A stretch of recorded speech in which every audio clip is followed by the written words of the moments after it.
बिस्मिल्लाहिर्रहमानिर्रहीम। सियालकोट शहर के अंदरूनी हिस्सा में एक बाप के साथ उसकी 4 बेटियां रहती थीं। उसके बाप ने उसे बताया कि तुम छोटी थी जब तुम्हारी माँ हमें छोड़कर इस दुनिया से चली गई। वो अपनी बेटियों की बहुत ज्यादा हिफाजत करता था, हर वक्त घर में रहता, उन्हें घर से बाहर नहीं निकलने देता।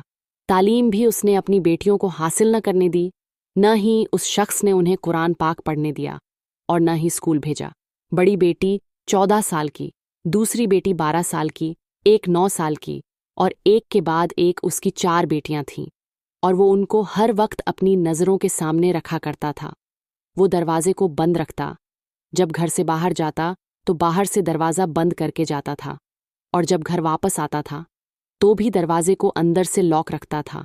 उन्हें याद नहीं था कि आखिरी मर्तबा वो घर से कब बाहर गई थी, इसलिए वो नहीं जानती थीं कि उस अंदरून शहर के हिस्से में कौन कहाँ रहता है।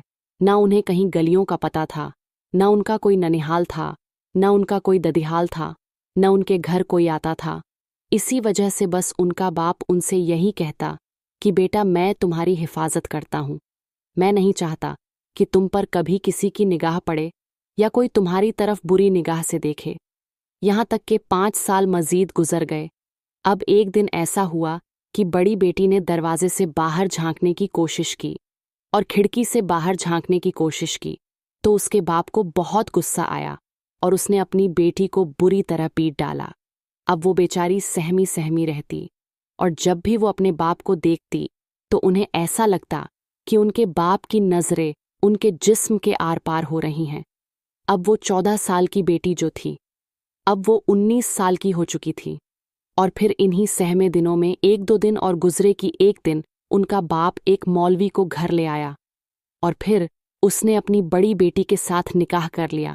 जब इस बात का पता बाकी बेटियों को चला और वो देखने लगी कि किस तरह उसका निकाह पढ़ाया गया है, और फिर वो अपनी बेटी को हाथ पकड़कर अंदर ले गया है, तो बाकी बेटियों सहम गई। पूरी रात बाकी बेटियों ने टेंशन के आलम में गुजारी। सुबह जब देखा तो उस बड़ी बहन का चेहरा रो रो कर सूझा हुआ था और वो परेशान दिखाई दे रही थी। अब उन्हें यही नजर आने लगा कि शायद हमने कोई गुस्ताखी कर दी, या अगर हमने बाहर झांकने की कोशिश की है तो इसी की वजह से हमारी बड़ी बहन को ये सा मिली है। अब वो हर वक्त परेशान सी रहती थी और छोटी बहनें उसे देख देख देख कर परेशान रहती थीं। अब वो सोचने लगी थी कि शायद हमारे साथ भी कुछ ऐसा ही होने वाला है। अब वो शख्स घर से बाहर जाता तो वो आपस में घुल मिल लेती, घर के अंदर मौजूद होता तो वो डरी डरी रहती थी और आपस में बातचीत भी बहुत कम करती थी। अब दूसरे नंबर की बेटी उसने सोच लिया था कि अगर उसके बाप ने उसके साथ निकाह करने की कोशिश की तो वो ज़बरदस्ती घर से बाहर भाग जाएगी या फिर अपनी जान दे देगी। लेकिन ऐसा कुछ नहीं हुआ, बल्कि उसके बाप उसे यहाँ से लेकर बाहर चला गया कि मैं तुम्हारी शादी किसी के साथ करवा देता हूँ। अब वहाँ पर बाकी 2 बेटियां बच गई थीं जो कुंवारी थीं, और एक बेटी वो थी जिसके साथ वो निकाह कर चुका था। अब वो बेटियां परेशान होती थीं, उन्हें कोई इल्म नहीं था कि वो कहाँ गई है और उसकी शादी किसके साथ हुई है।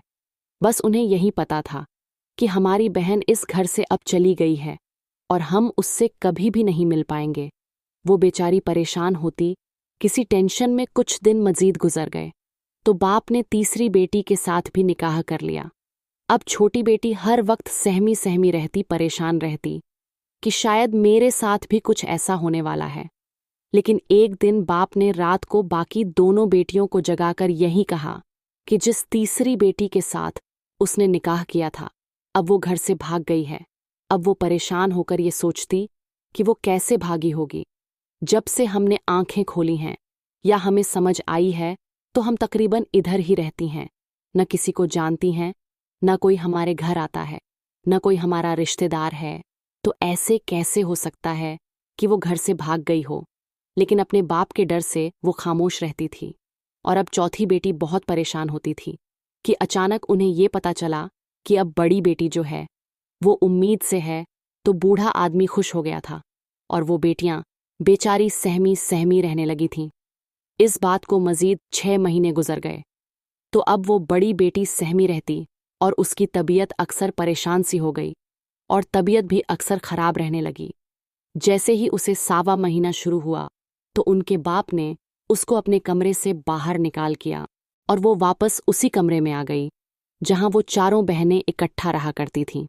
अब उसने कह दिया कि अब छोटी बेटी के साथ उसका निकाह है, क्योंकि अब वो बड़ी बेटी जो है अब वो मेरे किसी काम की नहीं रही, क्योंकि अब वो हामला है और वो मेरी मर्जी के मुताबिक मेरे साथ नहीं रह सकती। तो इस बात से बड़ी बेटी ने सुख का सांस लिया, चलो रोज रोज के तशद्दुद से अब कुछ फर्क पड़ेगा। और छोटी बेटी बेचारी सहम गई थी, क्योंकि बाकी 2 बेटियों का उन्हें कोई इल्म नहीं था कि वो हमारी दोनों बहनें कहाँ हैं। एक के बारे में यह कि उसका निकाह कर दिया गया है, और दूसरी बेटी वो कि जिसके बारे में ये कहा गया था कि वो घर से भाग गई है। अब वो परेशान थी, रोती थी।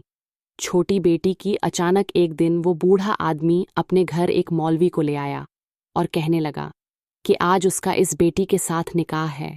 वो राई गिड़गिड़ाई तो उसके मुंह पर तमाचे मारने लगा। वो खामोश हो गई और डरी सहमी हुई बैठी थी। फिर उस मौलवी ने उन दोनों का निकाह पढ़वा दिया। जैसे ही रात के 11 बजे वो उसे घसीट कर अपने बिस्तर तक ले आया तो बाहर दरवाजे पर दस्तक होने लगी, जिससे वो बूढ़ा परेशान हो गया कि आज हमारे घर पर दस्तक क्यों है और कौन आ गया है। उसने डर डर कर दरवाज़ा खोला तो दरवाजे पर पुलिस खड़ी थी, और दरवाज़ा खोलने से पहले उसने उन दोनों बेटियों को एक कमरे में बंद करके ताला लगा दिया था। अब बंद ताला देखकर पुलिस ने पूरे घर की तलाशी ली और बंद दरवाज़ा खोलने की कोशिश करने लगी, लेकिन ताला था जब बूढ़े आदमी ने बार बार एक ही बात की कि ये दरवाज़ा बंद रहता है। मेरे पास चाबी नहीं है, तो उन्होंने ज़बरदस्ती उस ताले को खोला तो अंदर से एक हामला बेटी और एक दुल्हन बनी बैठी बाहर निकल आई। तो पुलिस ने उन दोनों को भी गिरफ्तार कर लिया और उस बूढ़े आदमी को गिरफ्तार किया और थाने लेकर गए। और मामला कुछ इस तरह हुआ, और वो सोच रहा था कि पुलिस यहाँ तक पहुंची कैसे। तो जिस बेटी के बारे में दूसरी बेटी कि इसका निकाह कर दिया है, उसने उसका निकाह नहीं किया था, बल्कि उसे एक आदमी को बेंच दिया था, जहां से वो आगे, उसने आगे और उसने आगे, और यहां से पहुंचते पहुंचते हुए वो एक कोठे तक जा पहुंची थी, जहां पर पुलिस ने छापा मारा और गिरफ्तार कर लिया। बाकी लड़कियों के साथ उस लड़की को भी, और उस लड़की ने भी बयान दिया कि इस तरह मेरा बाप है और हम वहां रहते हैं, और हमें हमारे बाप ने तशद्दुस किया और हमारे साथ शादियां करना शुरू कर दी। तब पुलिस वहां आई और पुलिस ने छापा मारा, उन्होंने गिरफ्तार कर लिया, और फिर पुलिस को ही उस बूढ़े ने बयान दिया कि हमारा पूरा गिरोह है जो छोटी बच्चियों को अगवा करता है। फिर उन्होंने पाल पोस कर बड़ा करने के बाद उनको बेंच दिया जाता है, और अगर कोई लड़की हामला हो जाती है, अगर बेटा पैदा हो तो वो फकीरों को दे दिया जाता है, और अगर बेटी पैदा हो तो उसे पाल पोस कर दोबारा बेच दिया जाता है। और जिस बेटी के बारे में कहा गया कि निकाह के बाद वो भाग गई, वो भागी नहीं थी, बल्कि उसे भी ऐसे ही बेच दिया गया था।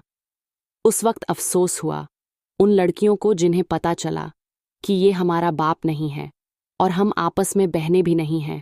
और ये वीडियो इबरत है उन लोगों के लिए जो इस दुनिया में रह रहे हैं और अपनी बेटियों का ख्याल नहीं रखते, और ऐसे लोगों की सरगर्मियों पर नज़र नहीं रखने कि इनके बंद घरों और हर वक्त आते जाते ताला लगाते घरों के अंदर क्या हो रहा है। खुदारा अपनी बच्चों के हिफाजत करें। मासूम छोटी बच्चियों को घर से बाहर अकेले ना भेजा करें। अल्लाह तबारक व ताला हर किसी की बेटी की इज्जत और उस बेटी को अपने हिफ्ज़ों अमान में रखें।